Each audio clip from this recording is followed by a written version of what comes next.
The rise of an empire takes centuries, but its fall often fits within a single generation's lifetime. Throughout history, 5 great powers have dominated the world economy. All 5 experienced the same cycle, and all 5 fell from their thrones in the same way. The question we must now ask is this: will the United States and its dollar remain outside this pattern, or will they become part of history's relentless repetition? This story begins 500 years ago, in a small but ambitious corner of the Atlantic. In the late 15th century, Portugal managed to transform its geographical disadvantage into an advantage. This small kingdom, squeezed at the western edge of Europe, on the tip of the Iberian Peninsula, realized that it had no choice but to venture into the seas.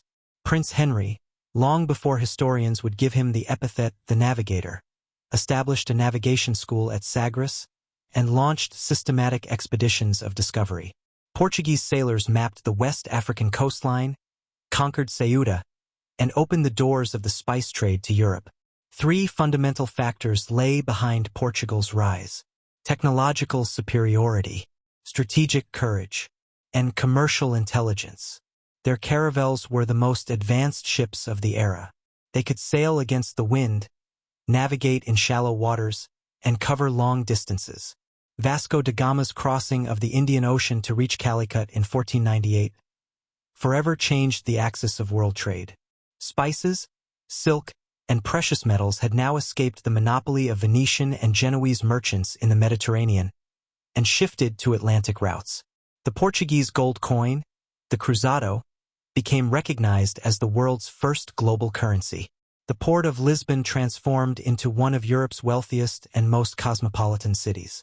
Sugar from Brazil, gold from Africa, spices from Asia. All these riches flowed into the Portuguese treasury. However, here the first signs that we would see repeatedly in the collapse of empires began to appear. Portuguese rulers spent their acquired wealth not on productive investments, but on ostentation and consumption. They built palaces, squandered fortunes on luxury goods, and grew accustomed to living with ever-increasing debts. Growing in Portugal's shadow, Spain achieved its own rise in a far more dramatic fashion. Christopher Columbus's arrival in the Americas in 1492 brought Spain face to face with an unexpected source of wealth. The Aztecs and Incas lost the gold and silver they had accumulated over centuries to Spanish conquistadors. The silver mines of Potosi, the ores of Zacatecas, all flowed into the Spanish treasury. The figures were staggering. Between 1500 and 1650 alone, approximately 180 tons of gold and 16,000 tons of silver were transported from the Americas to Spain. The Spanish peso, also known as the Piece of Eight, became the world's first truly global currency. It was accepted everywhere, from China to the Ottoman Empire, from India to Northern Europe. The Manila galleons crossed the Pacific, linking Asian trade to Spanish silver. Under the Habsburg dynasty, Spain built an empire on which the sun never set. Yet within this very wealth, the seeds of collapse were germinating. Spanish economists had already begun to notice. The precious metals coming from the Americas were causing prices to rise rapidly. Today we call this inflation. In that era it was termed the price revolution. Between 1500 and 1600, prices quadrupled.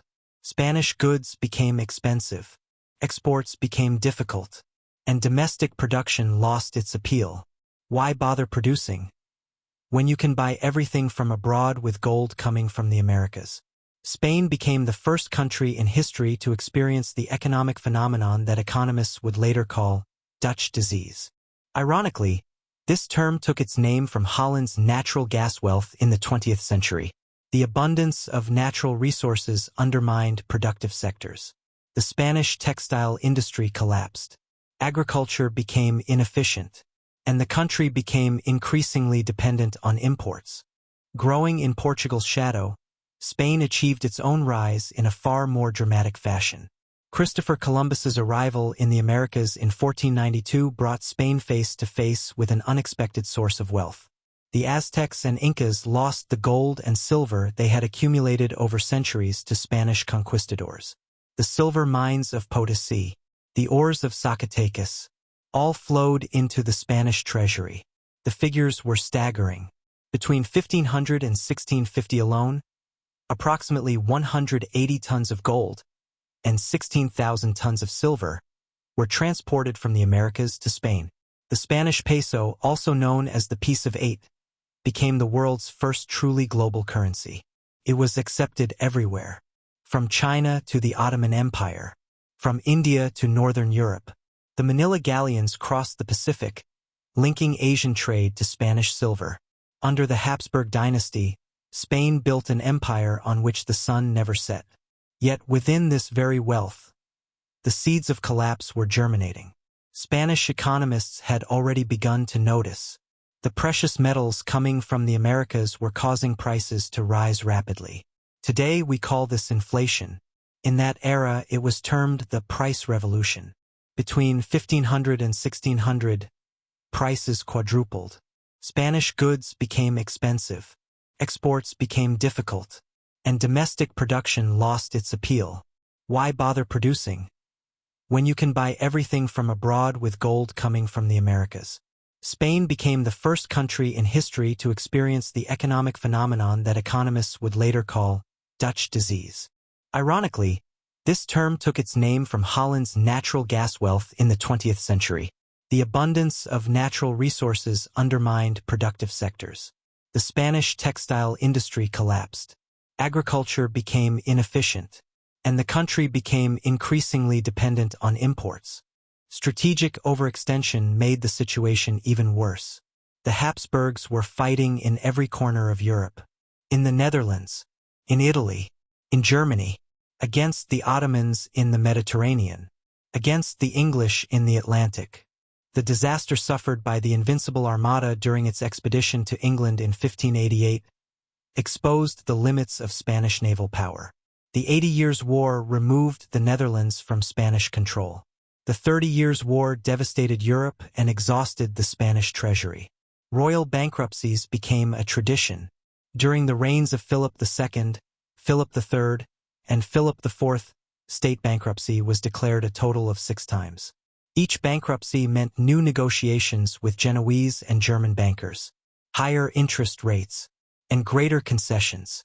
In 1640, Portugal rebelled and gained its independence. Catalonia rose up. In Italy, the people of Naples took to the streets. The Treaty of the Pyrenees in 1659 went down in history as the moment Spain officially ceded its supremacy in Europe to France. The Second Empire had thus fallen. Holland's rise during this period is unprecedented in history. This small piece of land in the marshes of northwestern Europe, constantly battling the sea, with limited natural resources, became the world's wealthiest and most powerful economy at the beginning of the 17th century. How did they achieve this? The answer lies in institutional innovation. The Dutch East India Company, or VOC, founded in 1602, is considered history's first publicly traded company. Its shares were traded on the Amsterdam Stock Exchange, and even ordinary citizens could become partners in this great trading empire. This system was a revolutionary step in capital accumulation. Risk was shared, profits were distributed, and investments grew. The Amsterdam Stock Exchange went down in history as the birthplace of the modern financial system. The Dutch guilder became Europe's most reliable currency. The Dutch banking system was far ahead of its rivals with deposit guarantees and credit mechanisms. The Amsterdam Wisselbank, founded in 1609, became a precursor to central banking. It standardized money transfers and increased commercial confidence. Dutch interest rates were at Europe's lowest levels, which encouraged investments and entrepreneurship. Trading fleets grew. VOC ships carried spices from Indonesia, silver from Japan, and silk from China. The West India Company dominated Atlantic trade. New Amsterdam, today's New York, was founded as a Dutch colony. Dutch painters Rembrandt and Vermeer created some of the world's most valuable works of art. Dutch universities attracted Europe's brightest minds. This period was an extraordinary era of prosperity that historians call the Dutch Golden Age. However, Holland's strength ironically also stemmed from its weakness. This territory was small, its population limited, and its military power was consequently restricted. England and France watched Holland's commercial success with envy and wanted this success for themselves. The four Anglo-Dutch Wars, lasting from 1652 to 1784, wore down Dutch naval power. The simultaneous attack by France, England, Munster, and Cologne in 1672 went down in history as the Rampjaar, meaning disaster year. The Dutch economy had also begun to fall victim to its own success. Capital accumulation had grown so large that there were no longer sufficient investment opportunities domestically. Dutch investors began putting their money into foreign countries, especially England. This capital transfer ironically strengthened their rivals. At the same time, while the financial sector grew, the manufacturing sector shrank. Holland was gradually becoming a rentier economy, a system based on taking a share from what others produced, rather than producing itself. In 1795, the armies of the French Revolution occupied Holland and established the Batavian Republic. The VOC was liquidated a year later. Although Holland regained its independence after the Napoleonic Wars, it would remain a second-tier power. The Third Empire had thus faded into history. England's rise is synonymous with the Industrial Revolution, and this association is no coincidence. From the mid-18th century onward, England hosted the greatest economic transformation in human history. The steam engine, textile factories, railways, steel production, all these innovations were born on English soil and spread throughout the world. The British Empire became the largest empire history had ever seen. At the beginning of the 20th century, it controlled a quarter of the world's land surface, and 1/5 of the world's population owed allegiance to the crown. The British pound sterling became the undisputed king of global finance. London was the world's financial center. Lloyd's insurance market assumed the risks of international trade. The Bank of England established the model for modern central banking. The gold standard fixed the value of sterling and provided a stable foundation for global trade. A large portion of world trade was invoiced in sterling and financed through London. The power of the British Empire was built on three fundamental pillars: naval supremacy, industrial capacity, and financial depth. The Royal Navy was the undisputed master of the world's oceans. Britannia rules the waves was not just a song lyric, but a geopolitical reality. British factories produced everything from cotton to steel, from ships to locomotives, cheaper and faster. And London had the capital to finance all these activities. However, from the late 19th century onward, familiar patterns began to emerge. Germany and the United States began to surpass England in industrial production. New rivals emerged in steel production, the chemical industry, and electrical technologies. British entrepreneurs seemed to have lost the innovative spirit their grandfathers had shown. Investments flowed to old sectors, and adaptation to new technologies was delayed. World War I was the true breaking point for the British Empire. The war was catastrophic in terms of human loss and economic destruction. More importantly, to finance the war, England was forced to sell its foreign investments accumulated over centuries and borrow from America. England, which had been the world's largest lender before the war, fell into the position of net debtor after the war. During the interwar period, England overvalued sterling by attempting to return to the gold standard at the old parity.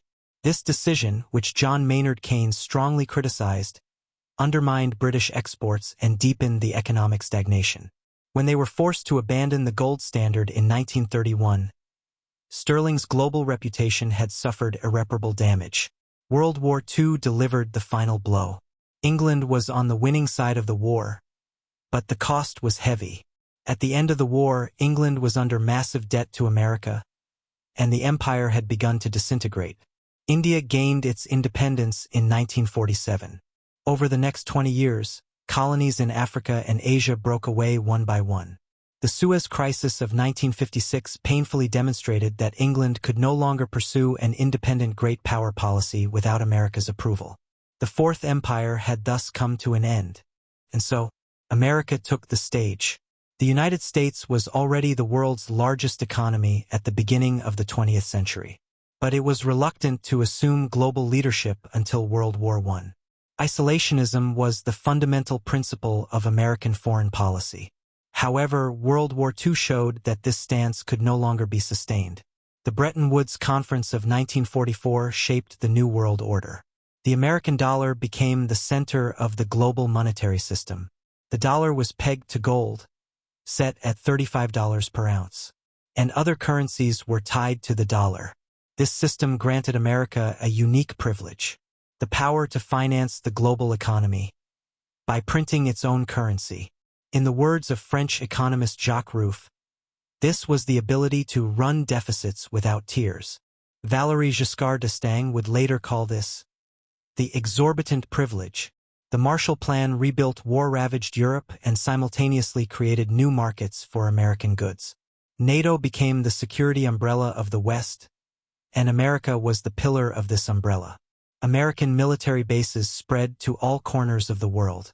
The Navy established dominance across all oceans.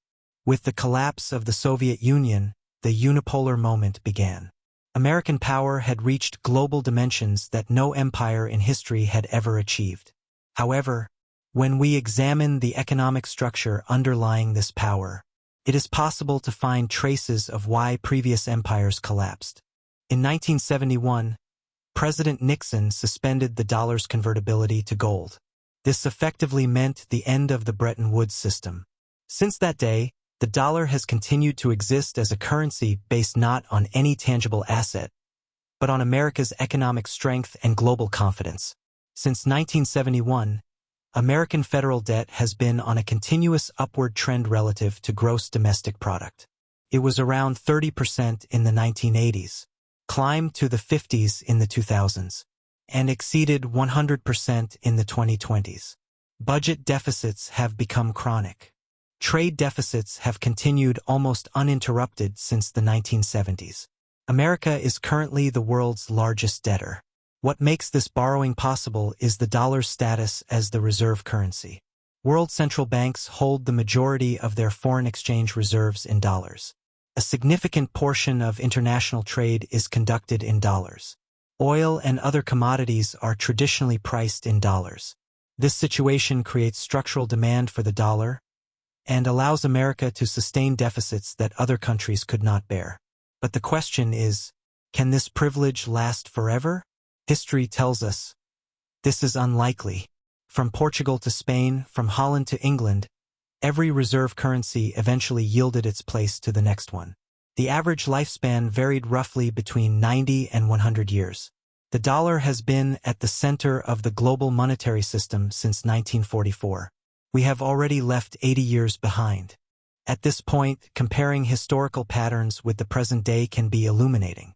The first pattern is financialization and disconnection from production. Portugal became dependent on colonial revenues. Spain leaned on American gold. Holland transformed into a rentier economy. And England lost its industrial leadership. Similar trends are observed in America as well. In the 1950s, more than 30% of the American economy was based on manufacturing. Today, this ratio has fallen below 10%. Finance, insurance, and real estate sectors constitute an ever-increasing portion of the economy. Wall Street has long overshadowed Main Street. The second pattern is strategic overextension. Every empire, at the peak of its power, took on commitments too vast to protect. America operates approximately 800 military bases worldwide. There are security commitments ranging from NATO to Asia-Pacific alliances, from the Middle East to Africa. The wars in Afghanistan and Iraq cost trillions of dollars and ended without achieving their strategic objectives. Resources are spread across a wide area, and priorities are becoming unclear. The third pattern is the emergence of rising rivals. In every era, new powers have risen to challenge the existing hegemon's power. England faced Holland. Germany and America faced England. Now America finds China in front of it. The Chinese economy is already the world's largest by purchasing power parity. China's manufacturing capacity has long surpassed America's. The Belt and Road Initiative is expanding China's global economic influence. The digital yuan has the potential to become an alternative to the dollar system. The fourth pattern is currency depreciation and erosion of confidence. Every empire under fiscal pressures devalued its currency or borrowed excessively. Rome reduced the silver content of the denarius. Spain went bankrupt repeatedly, and England abandoned the gold standard. In America, the dollar has lost much of its purchasing power since 1971. The Federal Reserve's balance sheet has reached unprecedented dimensions, especially after the 2008 financial crisis and the 2020 pandemic. The fifth pattern is internal polarization and loss of institutional trust. The collapse of empires was often accelerated by internal divisions. Regional rebellions in Spain, political crises in Holland, and class conflicts in England. Today, political polarization in America has reached its highest levels in the past century. Congressional dysfunction has become chronic. Constitutional norms are being questioned. Institutional trust has eroded. So, will the dollar really fall from its throne? And if so, what will take its place? There are no definitive answers to these questions, but it is possible to consider some scenarios. The first scenario is the continuation of the status quo. The dollar's lack of alternatives could be the guarantee of its sustainability. The euro is a currency plagued with structural problems. The eurozone lacks fiscal unity, and economic differences between member countries are large. The Chinese yuan cannot become a real alternative without the removal of capital controls and deepening of financial markets. Cryptocurrencies are currently too volatile and insufficiently regulated. Perhaps the dollar will continue its leadership due to the inadequacy of alternatives. The second scenario is a multipolar monetary system. Instead of the dominance of a single currency, a system could emerge in which multiple currencies come to the fore in different regions and different functions. The dollar could be dominant in the Americas and oil trade, the euro in Europe and its surroundings, and the yuan in Asia and Belt and Road countries. This would mean a return to the multi-currency system of the pre-19th century. The third scenario is the rise of digital currencies. Central bank digital currencies, or CBDCs, could fundamentally change the current system. They could facilitate cross-border payments, eliminate intermediaries, and provide new monetary policy tools. China's digital yuan is in a leading position in this field. If successful, new trade networks bypassing the dollar system could emerge. The fourth scenario is a sudden collapse during a crisis. Throughout history, monetary systems have generally changed not gradually but through sudden crises. A debt crisis, geopolitical shock, or loss of confidence could rapidly erode the dollar's status. The 2008 financial crisis was such a potential breaking point. But the system survived because there was no alternative. The next crisis could end differently. Now, when we evaluate all these historical patterns and current developments, what can we say about America and the dollar? First, we need to remember that history does not repeat exactly, but it rhymes. This saying, attributed to Mark Twain, implies that the experiences of previous empires will not be replicated exactly, but similar dynamics may operate. America has unique advantages. In terms of geographical position, it is located on a continent protected by 2 oceans and rich in natural resources. Its demographic structure has a young population that is renewed through immigration compared to other developed countries. In terms of innovation capacity, it still hosts the world's most dynamic technology companies and research universities. In terms of military power, it is undisputedly in first place. In terms of soft power, from Hollywood to Silicon Valley, American culture continues its global influence. However, these advantages resemble the advantages that previous empires also possessed. Spain had America's gold. Holland had developed the most advanced financial system. England was the cradle of the Industrial Revolution and governed an empire on which the sun never set. All of them thought during their decline that these advantages were permanent. Perhaps the most important question concerns America's capacity to adapt. In history, some powers retreated in a relatively graceful manner. England accepted American leadership after World War II and maintained its influence within the framework of the special relationship. Holland continued to live in prosperity as part of larger European structures. Others experienced collapse in a much more painful way. Spain entered a period of decline lasting centuries. Portugal never found its former glory. America's future will largely depend on its own choices. Can fiscal discipline be achieved? Can investment in infrastructure and education be increased? Can political polarization be overcome? Can strategic commitments be brought to a sustainable level? Can alliances be strengthened? The answers to these questions will shape the future of the dollar and America.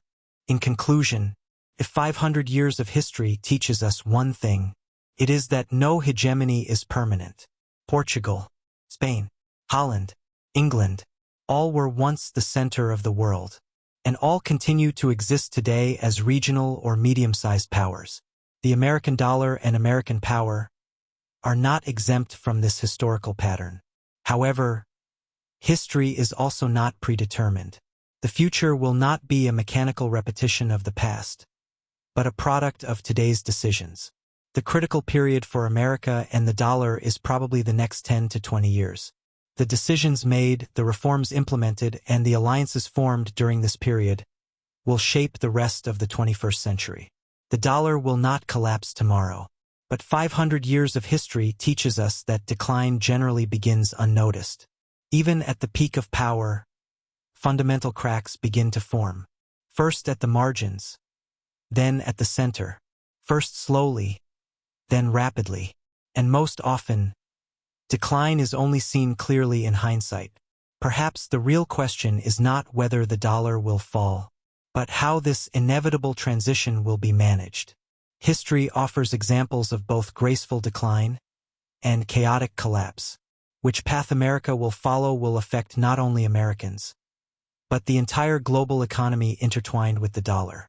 And now, we wait to see whether history will once again rhyme.